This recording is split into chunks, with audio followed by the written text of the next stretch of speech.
మనకు విద్యా దృక్పథాల లోపట భాగంగా ఎన్‌సీఎఫ్ 2005 గురించి మనం బిట్స్ ప్రాక్టీస్ చేద్దాం. So, what is the main focus of NCF 2005? Science education, value education, child centred education. Child centred education అనే ఆన్సర్ మీకు తెలిసిందే. According to NCF 2005, which language should be the medium of instruction at the primary level? అంటే ఇక్కడ English, Hindi, mother tongue. Mother tongue అనేది మామూలుగా medium of instruction అనేది మామూలుగా primary లెవెల్‌లో ఉండాలని చెప్పారు. So, NCF 2005 emphasises the development which kind of skills? So, ఏ రకమైన నైపుణ్యాలను అభివృద్ధి చేయాలని చెప్తుంది. Rote learning, analytical skill, critical thinking. So, B answer చూడగానే తెలిసిపోతుంది. Analytical and critical thinking. How does NCF 2005 proposes to assess students? స్టూడెంట్స్‌ని ఎట్లా మూల్యాంకనం చేయాలని చెప్తుంది. So, annual exams, CCE. So, CCE అనేది మనకు తెలిసే కంటిన్యూయస్ కాంప్రిహెన్సివ్ ఎవాల్యుయేషన్, నిరంతర సమగ్ర మూల్యాంకనం. Which area does NCF 2005 prioritise for early childhood education? అంటే ఎర్లీ చైల్డ్‌హుడ్ ఎడ్యుకేషన్ అవుతుందో ఈసీసీ లోపట ఏమి ప్రయారిటైజ్ చేయాలంటుంది? Formal education, play and activity based learning. So, play and activity based learning. What does NCF 2005 suggests about the role of teachers? Role of teachers ఏంటిది? NCF ఏమని చెప్తుంది? Authority figures, facilitators. So, సౌకర్యకర్తలు అని చెప్పింది. Facilitators అన్న పదం ఏదైనా keyword pick up చేసుకోవాలి. Facilitators. So, next, according to NCF 2005, the curriculum should be rigid and fixed, flexible and contextual. So, flexible ఉండాలి, కాంటెక్స్చువల్ ఉండాలని చెప్పింది. అదేవిధంగా which of the following is not a guiding principle of NCF 2005? Connecting knowledge to life outside the school, ensuring the learning shift away from the rote method, promoting national integration and unity, making examinations more frequent and rigorous. కాదు, examination rigorous ఉండొద్దు, flexible ఉండాలని చెప్పింది. ఇక్కడ making examination more frequent and rigorous అన్నాడు. Tea కాదు, కానిది ఏది ఉండదు. క్వశ్చన్ ఈ రకంగా రావచ్చు. Which of the following is not అన్నాడు. అక్కడ కేర్ఫుల్గా ఉండాలి. Is not a guiding principle of NCF. మిగతా అన్ని గైడింగ్ ప్రిన్సిపల్సే. Connecting knowledge to the life outside the school, ensuring the learning shift away from the rote method, బట్టి అభ్యసనం నుండి దూరం చేయాలి, promoting national integration and unity, making examinations more frequent and rigorous అనేది కాదు. So, NCF 2005 suggest that integration of which activities into the కరికులంలో ఏమి integrate కావాలంటుంది? Only academic activities, academic and cocurricular activities. Academic and cocurricular activities. NCF 2005 document was developed by which organisation? అంటే 2005 ఎవరు develop చేశారు? UGC, CBSE, NCERT, AICTE. NCERT.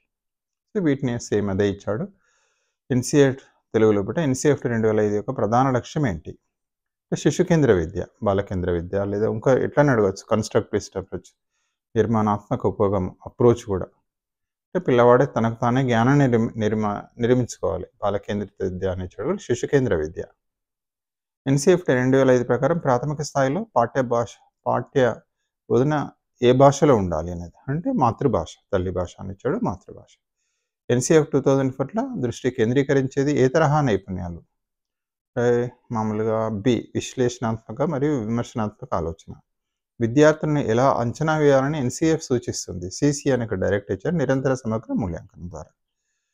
అదేవిధంగా NCF 2005లో ECC ప్రారంభ బాల్య విద్య కోసం ప్రాధాన్యత ఏది? ఆట మరియు చక్కటి చర్య ఆధారిత అభ్యసనం, ప్లేవే మెథడ్ అనేది. ఉపాధ్యాయుల పాత్ర గురించి ఎన్సీఎఫ్ ఏం సూచించింది 2005లో? మామూలుగా ఏంటంటే అభ్యాసాన్ని సులభతరం చేసే వ్యక్తులు, లేదా దాన్నే మనం ఏంటంటే ఫెసిలిటేటర్, సౌకర్యకర్తలు అంటారు. ఈ పదం ఇట్లా ఇవ్వచ్చు, సౌకర్యకర్తలను కూడా ఇవ్వచ్చు. ఎన్సీఎఫ్ 2005 ప్రకారం పాఠ్య ప్రణాళిక ఎలా ఉండాలి? కఠినంగా మరియు సుస్థిరంగా, సౌకర్యవంతంగా మరియు సందర్భానుసారంగా ఉండాలి. B answer, right. ఎన్సీఎఫ్ 2005 యొక్క మార్గదర్శక సూత్రం కానిది ఏది? సో, ఇట్లా అడుగుతాడు బిట్టు. కొంచెం టిపికల్ చేయాలంటే ఇట్లే చేస్తాడు. పాఠశాల వెలుపల జీవితం కోసం జ్ఞానాన్ని అనుసంధానం చేయడం, అదేవిధంగా అభ్యసన వైపు తరలించడం, జాతీయ ఐక్యత మరియు ఏకత్వాన్ని ప్రోత్సహించడం, పరీక్షలను ఎక్కువగా మరియు కఠినతరం చేయడం అనేది కాదు. డి కాదు అనే విషయం మనకు తెలిసిందే. ఎన్సీఎఫ్ 2000 ప్రకారం పాఠ్య ప్రణాళికలను ఏ కార్యకలాపాలను సమ్మిళితం చేయాలని చూస్తుంది? అకాడమిక్ మరియు అంటే సహపాఠ్య కార్యక్రమాలు, అదేవిధంగా కరికులర్ అండ్ కోకరికులర్.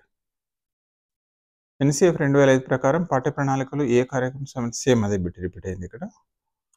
10. ఎన్సీఎఫ్ 2005 పత్రం ఏ సంస్థ ద్వారా అభివృద్ధి చేయబడింది? సో, ఎన్సీఎఫ్ 2005 ఎవరంటే ఎన్సీఆర్టీ. సో, నెక్స్ట్ ఇది కొంచెం చూడండి, మామూలుగా ఇంకొక దాంట్లో తీసుకున్నాం. Which of the following is not a key principle of the national curriculum framework. అంటే ఎన్‌సీఎఫ్ 2005 ఏదైతే ఉందో, ఇందులో కీ ప్రిన్సిపల్ కానిది ఏది ఎన్‌సీఎఫ్‌లో? ఒకటి కన్‌స్ట్రక్టివిస్ట్ అప్రోచ్ టు లెర్నింగ్, నిర్మాణాత్మక ఉపగమం. కానిది ఏంటన్నాడు చూడండి. Which of the following is not a key principle. కానిది ఏది? 2005.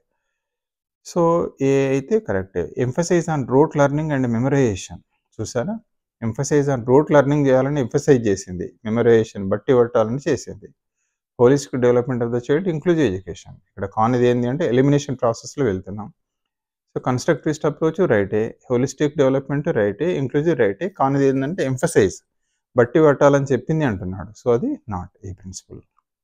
అదేవిధంగా నెక్స్ట్ చూస్తే అంటే దీనికి ఆన్సర్ మనకు తెలిసిందే. కానిది ఏందంటే బి అనేది కానిది. ఇక NCF 2005 advocates shift from A teacher centric to learner centric approach. This shift is primarily aimed. అంటే జనరల్‌గా మనకు ఏం చేస్తుంది అంటే 2005 ఏం చెప్పింది అంటే టీచర్ సెంటర్ విద్య, ఉపాధ్యాయ కేంద్రం నుంచెల్లి విద్యార్థి కేంద్రంగా మారాలని చెప్పింది. ఎందుకోసం ప్రధానంగా అని అంటున్నాడు. This shift is from primary aim. ఒకటి డిక్రీజింగ్ ద వర్క్‌లోడ్ ఆఫ్ టీచర్ అంటే ఉపాధ్యాయుల పనిభారాన్ని తగ్గించడం. B enhancing the role of textbooks పుస్తకాల ప్రాధాన్యతను పెంచడం ఇన్ లెర్నింగ్‌లో. Making learning more engaging and relevant for students అంటే పిల్లలు లెర్నింగ్‌లో వాళ్ళు పాల్గొనాలి. వాళ్ళు స్వయంగా పాల్గొనాలి అనేది సి ఇస్తున్నాడు. D standardising the curriculum across the all schools అంటే అన్ని స్కూల్‌లో కరిక్యులాన్ని స్టాండర్డైజ్ చేయాలి. సో, ఇక్కడ తీస్తే డిక్రీజింగ్ ద వర్క్‌లోడ్ అనేది అందుకోసం కాదు. ఉపాధ్యాయుల పనిభారాన్ని తగ్గించడం కోసం కాదు. టెక్స్ట్ బుక్‌ల ప్రాముఖ్యతను పెంచడం కోసం కాదు. ఇక మిగిలిన making learning more engaging and related for students standardising the curriculum across. So, దీని కరెక్ట్ ఆన్సర్ మనకు తెలిసిందే. Making learning more engaging and relevant for students. పిల్లలే బోధన అంటే అభ్యసనంలో పాల్గొనాలి స్వయంగా అనేది. So, C answer right one. So, next బిట్‌కి వెళ్తున్నాం. NCF 2005 promotes the idea of life skills in education. Which of the following is not considered as a life skill according to the framework? NCF మామూలుగా life స్కిల్స్‌ను జీవన నైపుణ్యాలను పెంపొందించాలని మామూలుగా తెలిపింది కదా! ఈ క్రింది వాని లోపట లైఫ్ స్కిల్ కానిది ఏది అంటున్నాడు.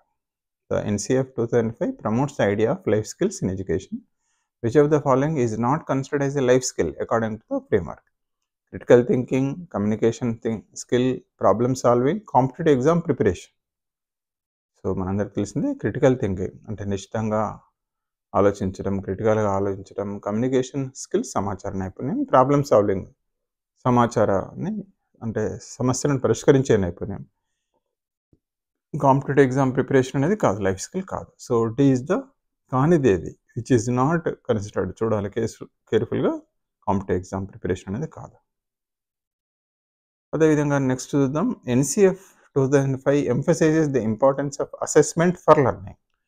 This means that assessment should be primarily used to.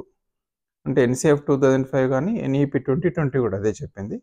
ఏందంటే అసెస్మెంట్ ఫర్ లెర్నింగ్ అనేది చాలా ముఖ్యమని చెప్తుంది. అసెస్మెంట్ అంటే అభ్యసనం మెరుగుపరచడం కోసం లేదా అభ్యసనం కోసం అది అనేది చెప్పింది. ఎందుకోసం అంటే సో, ఒకటి rank students based on the performance పిల్లలకు ర్యాంకింగ్ ఇవ్వడం కోసం. Identify areas where students need improvement పిల్లలకి ఏరియాలో ఇంప్రూవ్ కావాలి.